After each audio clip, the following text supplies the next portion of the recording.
I'm Alice. I've had my share of rough patches, but who hasn't, right? My dad was my rock, my everything. Ever since Mom passed away when I was just a little thing, it's been the two of us against the world. He always stressed the importance of education, scraping together every dime he could to fund my college dreams. "You're gonna make it, kiddo," he'd assure me with a wink, even as he dropped another handful of coins into our battered college fund jar. I believed him, more than that, I believed in us. After high school, I started at the local community college, aiming to make a name for myself in investment management. It was there I met Tom. He was part of my cohort, charming in a scruffy, just rolled out of bed way that somehow worked wonders on me.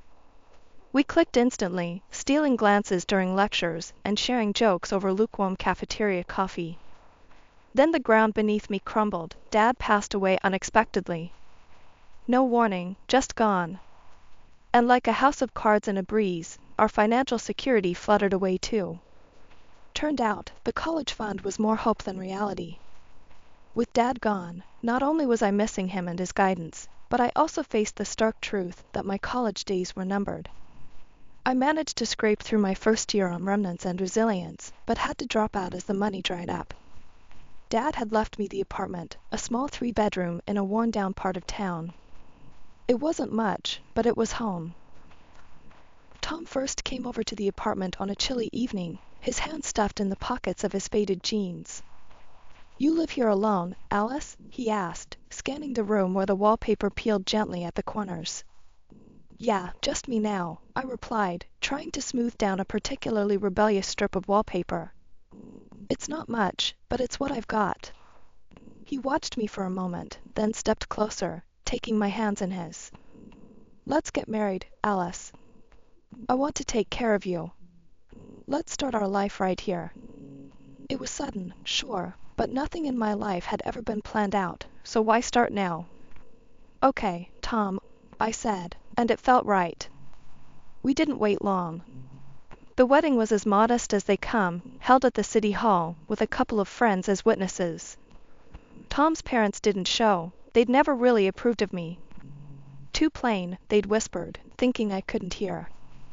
"Not one of us." It stung, but Tom squeezed my hand and whispered back, "I love you.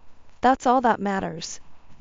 After the ceremony, we walked back to now our apartment, the late afternoon sun casting long shadows on the sidewalk. Tom cracked open a bottle of the cheapest champagne the corner store had to offer and poured us each a trembling glass of bubbly liquid. "To us," he toasted, lifting his glass. "To us," I echoed, the champagne fizzing on my tongue, tasting like hope and new beginnings. #### Chapter 2, Promises Made.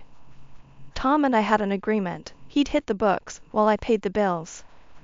Once he was done with college, it would be my turn to chase the degree I'd left hanging when life got too heavy. Simple, right? I thought so too, but nothing's ever that straightforward. I worked 2 jobs. By day, I was a cashier at a grocery store, dealing with endless lines and the occasional irate shopper. By night, I switched aprons for a waitress gig at a local diner, serving up greasy burgers and lukewarm coffee to truck drivers and late-night drifters. It was grueling, but I pushed through, fueled by the thought of someday walking back through those college doors. Tom, meanwhile, was knee-deep in his studies, or so he said. But his demands grew with them. "Alice, when's dinner? I can't eat this fast food crap anymore," he'd complain as soon as I dragged my exhausted body through the door. "I need something decent, like Mom used to make." I'd bite back fatigue-laced anger, tossing my keys on the table. "Maybe learn to cook it yourself, Tom." "I'm not your mom." He'd scowl, his face closing off. "I'm studying to make something of myself. Least you could do is keep the house decent."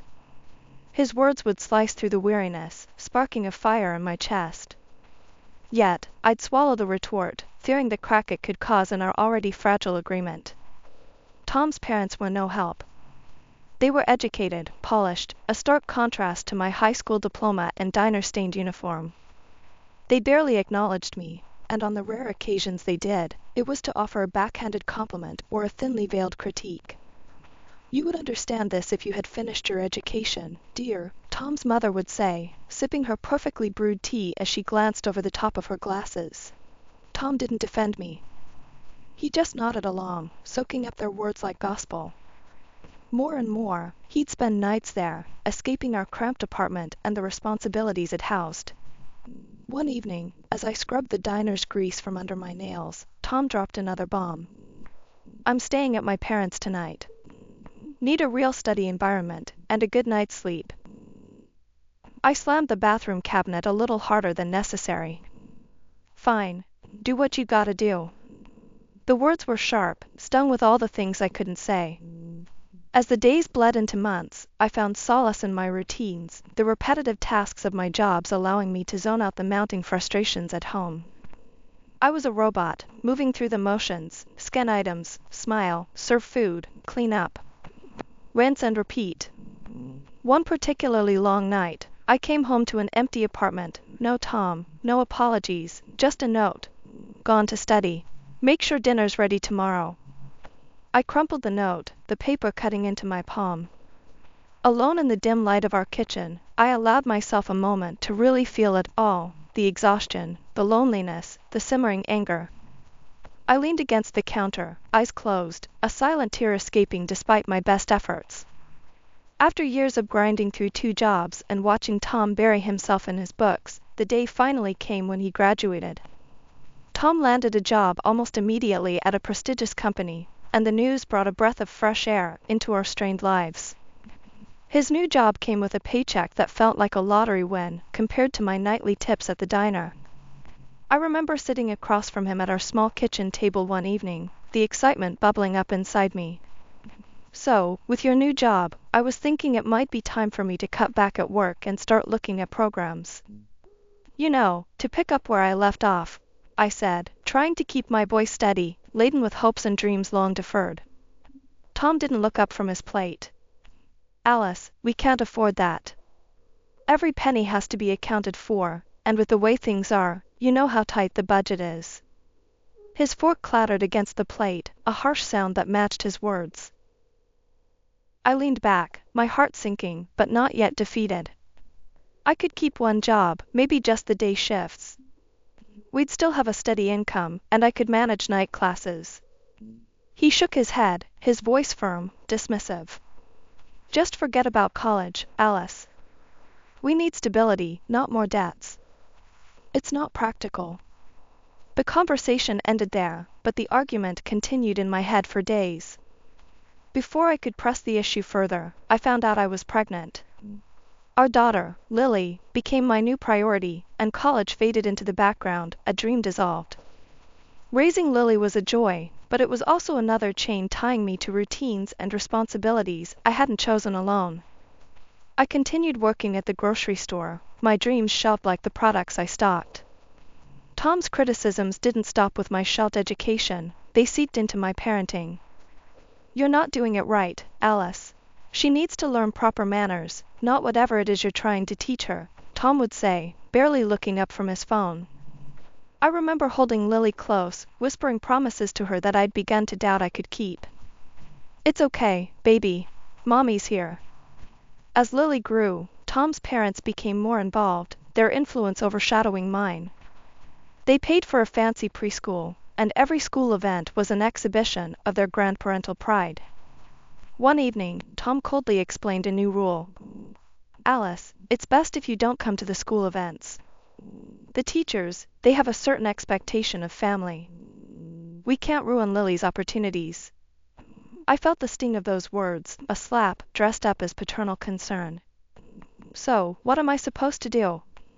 Just stay home and pretend I don't have a daughter who's growing up, learning things I'm not teaching her, becoming someone I barely know? It's for the best, was all he said, his indifference the final nail in the coffin of our once shared dreams. The years twisted along, and Tom's words had weight, not the kind that anchors you in safety, but the kind that pulls you under. His sharp commands to our daughter, Lily, left marks, teaching her the lessons of disrespect and disdain toward me, her mother. Alice, don't bother telling her what to do. She listens to me, not you. It's for her own good. Tom snapped one evening when I suggested Lily might set the table. In front of Lily, his words were always like this. I watched, heart sinking, as my little girl's eyes hardened to match her father's. "You don't know anything, Mom," Lily would toss at me when I asked for help around the house. Her tone mimicked her father's, each word a barb. I tried to reach her, to bridge the widening gap with mother-daughter chats, but she only pulled further away, retreating to a world where I couldn't follow, a world painted by Tom and his parents. One humiliating afternoon brought everything painfully into focus. Lily had friends over, laughter and light voices echoing down the hallway of our home. I was cleaning when I bumped into them in the hall. Lily froze, her eyes darting between me and her friends. I smiled, wiping my hands on my apron, about to say hello. But before the words could form, Lily cut in.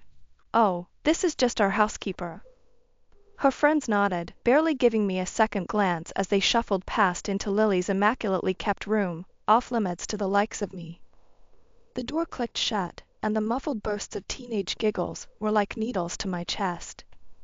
I retreated to the kitchen, sinking against the fridge as tears betrayed my resolve not to let this break me. I was her mother, not some dismissed servant in my own home. That evening, I confronted Tom, my voice shaking but firm. "How can you let her, our daughter, treat me like this? Today she called me the housekeeper, Tom. In our home." Tom didn't look up from his paper. "Maybe if you didn't look the part, she'd respect you more. You're always cleaning, always in those rags. What do you expect?" His words stung, slicing through whatever defenses I had left. "I'm trying, Tom. I'm trying to make this a home. But you and your parents, you're teaching her to hate me." He scoffed, folding his newspaper with precision. "Alice, you need to stop being so sensitive. She's growing up in a different world than you did. She needs to fit in." Nights turned restless, my thoughts spiraling. Tom's distancing, the casual cruelty of his parents, and now Lily's rejection painted a stark picture. I was an outsider in my own life, my role diminished to that of a silent provider, unseen and unappreciated. As I watched Lily grow into a teenager, her embarrassment of me became more pronounced. Her comments about my outdated clothes, my simple manners, cut deeper because they echoed Tom's words.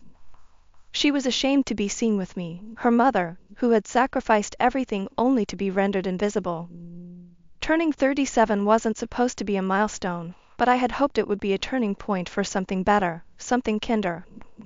With a heart full of tentative hope, I booked a table at a nice restaurant downtown, a small celebration, just me, Tom, and Lily. Nothing fancy, but something to maybe, just maybe, bring us back together for a night. I got home from work, my spirits buoyed by the thought of a quiet dinner with my family. The apartment was quiet when I walked in, too quiet. Tom and Lily were sitting in the living room, their faces turned towards the TV, looking like they were braced for bad news. "Hey, I've got a surprise. I booked us a table at Marcello's for dinner, to celebrate my birthday. Just the three of us," I said, my voice bright, forcing cheerfulness into the edges of my exhaustion.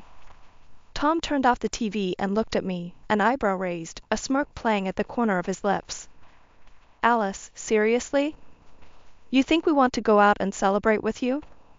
A dropout? What would we even talk about?"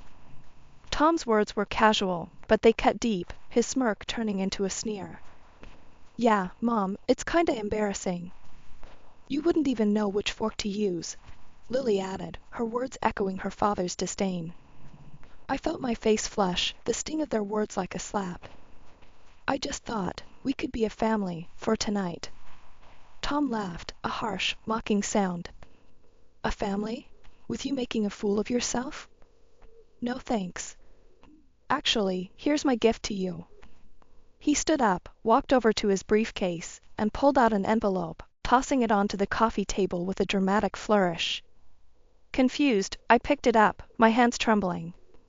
It was a divorce application. This is your gift? Yeah, consider yourself free from us. We're done, Alice. I'm taking Lily, and we're moving out. You can keep this place. he said, his words cold, calculated. Lily just nodded, standing up to join her father. I'd rather live with Dad. I can't be seen with you, Mom. It's just too embarrassing. They packed up their things with chilling efficiency. I watched, frozen, as my world was dismantled piece by piece. Not just the physical pieces of our lives, but the last vestiges of any affection, any pretense of a relationship. They left without a goodbye, the door closing with a soft click that echoed like a gunshot in the empty apartment. The divorce proceedings were quick, clinical, and brutal. Tom's parents testified about my inadequacies, painting me as an uneducated, unfit mother in stark, unforgiving strokes. Even Lily spoke, her voice steady, her words rehearsed. I want to live with my dad. He's better for me. Sitting there, in that sterile courtroom, listening to the litany of my supposed failures, I felt something inside me break, or maybe, it was something coming together, a realization hardening into resolve. They were all strangers, their words no longer capable of wounding me as they once had. I was alone, truly alone, but perhaps that was the freedom I needed. I knew one thing for sure, I needed to prove, if to no one else but myself, that I was capable of much more. That burning resolve led me back to the doors of the college I had left years ago. I enrolled again, older than most of my classmates, and with a fierceness in me that only life's hard knocks can bestow. I hired tutors, spending evenings grappling with investment theories and financial models, my eyes bleary from the strain. Social media was a minefield, though. Every so often, a photo of Tom, Lily, and that woman, Tom's new partner, would pop up. They looked happy, carefree, living it up in some swanky downtown apartment that screamed luxury. The sting of seeing them so blissful, while I was over here piecing myself back together, was a sharp one. But instead of letting it drag me down, I used it as fuel. Each picture, each post, pushed me harder. I channeled my anger, my hurt, into my studies, turning bitterness into a motivator. Graduation day came, and I was a different woman from the one who had started. You've got what it takes, Alice. Don't let anyone tell you differently. My favorite professor, Dr. Henson, told me during our final meeting. His words were a balm to the raw edges of my pride. With his recommendation, I landed a position at a respected firm, stepping into the world of finance with a determination to rise. The corporate world was another battlefield, but one I was now well equipped to navigate. I started as just another employee, but not for long. Within 3 years, I climbed from the ground floor to the department head, my name on an office door, my decisions shaping the company's future. Alongside my career, I revamped my life. I traded my old, battered car for something sleek and new, something that hummed under my touch like a promise. My apartment followed, from modest to modern, a high-rise with views of the city that twinkled like the stars I was reaching for. Shopping for new clothes wasn't just about style, it was about armor.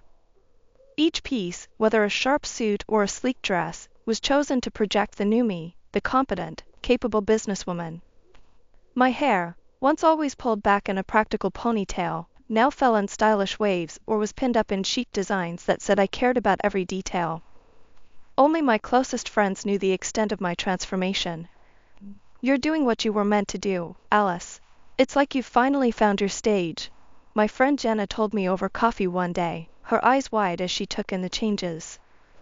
Yeah, I guess I have, I admitted, sipping my espresso. Tom and Lily, and all the pain associated with them, faded into the background, becoming just a part of my story, not the defining chapter. There I was, browsing job listings late one night, when I stumbled across an opening that made my heart skip a beat. A department head position at none other than the company where my ex-husband, Tom, worked. I applied, half out of a deep-seated need to prove myself, half out of the sheer audacity of it all. The interview was the next week. I walked in there with all the confidence of a woman who had nothing to lose and everything to prove. The interviewers were a panel of 3, each more impressed than the last as we discussed everything from market trends to financial strategies. By the end, they seemed genuinely excited about what I could bring to the table. Well, Alice, I must say, it's refreshing to see such a clear vision and detailed knowledge. We'd be lucky to have you on board, the senior interviewer remarked, a genuine smile spreading across his face. Thank you. I'm ready to hit the ground running, I replied, my tone steady, my resolve firmer than ever. My first day was something out of a movie. As I was introduced to my new team, the room was filled with polite applause and welcoming smiles. That was until Tom's face came into view. The shock on his face could have powered the city for hours. He looked like he'd seen a ghost, his eyes wide, his mouth slightly agape. The head of the company, Mr. Reynolds, seemed amused by the situation. He clapped a hand on my shoulder and announced, "Everyone, I expect you'll give Alice all the support she needs. She comes highly recommended, and I believe she will lead this department to new heights." Tom's reaction was less than gracious. As the room cleared, he stormed up to Mr. Reynolds, his voice low but harsh. "I applied for this position. Why was it given to her? What does she have that I don't?" Mr. Reynolds looked at Tom, then at me, an eyebrow raised. "Tom, the decision was based purely on merit. Alice's qualifications and vision for the department far exceed what you've shown us so far. There's a lot you could learn from her." "Learn from her? This is some kind of joke, right?" Tom scoffed, his voice rising. "No joke, Tom. I suggest you adjust your attitude and focus on your own responsibilities," Mr. Reynolds replied coolly. Humiliated, Tom did something I never expected. He threw his ID badge down on the table, muttered something about a stupid boss, and stormed out. Mr. Reynolds sighed, shaking his head as he watched Tom leave. "Sorry about that, Alice. I'll handle it from here. Why don't you get started with your team?" I nodded, a small, satisfied smile playing on my lips as I watched Tom disappear down the hallway. The sound of his furious footsteps was like music to my ears. Later, I overheard Mr. Reynolds on the phone. "Yes, he resigned. No, I can't give him a positive recommendation, not after this." The rest of the day was a blur of introductions and planning sessions, but through it all, one thought remained clear in my mind: justice, in its own twisted way, had been served. Tom had underestimated me, just like he always did, but this time I had come out on top. After Tom stormed out of the office that day, his career spiraled downward faster than I could have imagined. Rumors reached me through mutual acquaintances, ones who couldn't wait to spill the beans that Tom's latest mistress had kicked him and Lily out of her plush apartment. Desperate, they had no choice but to move back in with Tom's parents. I couldn't help but think how the mighty had fallen. It was during this tumultuous time that Lily, now a college student and every bit as demanding as she had been taught to be, showed up at my door. She let out a low whistle. "Wow, Mom, you really upgraded, huh? Guess dumping Dad worked out for you." Her tone was light, but there was an edge to it that put me on guard. "Lily, what brings you here?" She sauntered in, making herself comfortable on my plush sofa as if she owned the place. "Well, things are a bit tight at Grandpa's, and I thought, you know, you're rich, well-dressed, and educated now, maybe I could move in here. But I'd need a decent allowance, obviously." I looked at her then, really looked at her, and saw Tom's influence woven deeply into her demeanor. It pained me, but the clarity it brought was undeniable. "Lily, I think you should leave. I'm not going to be used like this, not by you, not by anyone." Her face crumpled into tears, but they didn't move me like they used to. When her tears failed to sway me, her temper flared. "You're just selfish. Just like you always were," she shouted as she stormed out, her parting words a sting in the calm of my apartment. News trickled back to me over the following weeks. Tom had started drinking, unable to cope with his bruised ego, and Lily moved to another city, perhaps to chase the independence she so desperately craved. As for me, life settled into a rhythm of success and new beginnings. I met Michael, a colleague whose kindness and quiet strength were the antitheses of Tom's bluster and cruelty. Over time, our friendship deepened into love, and we married in a small, joyful ceremony, surrounded by those who truly wished us well. Reflecting on the tumultuous journey, I realized I had come out stronger, wiser, and more compassionate. I had lost a family only to find myself, and in doing so, gained a chance at a love and life that was genuine and fulfilling. Looking ahead, I felt ready for whatever came next, secure in the knowledge that I had not only survived but thrived, crafting a narrative of triumph that was entirely my own.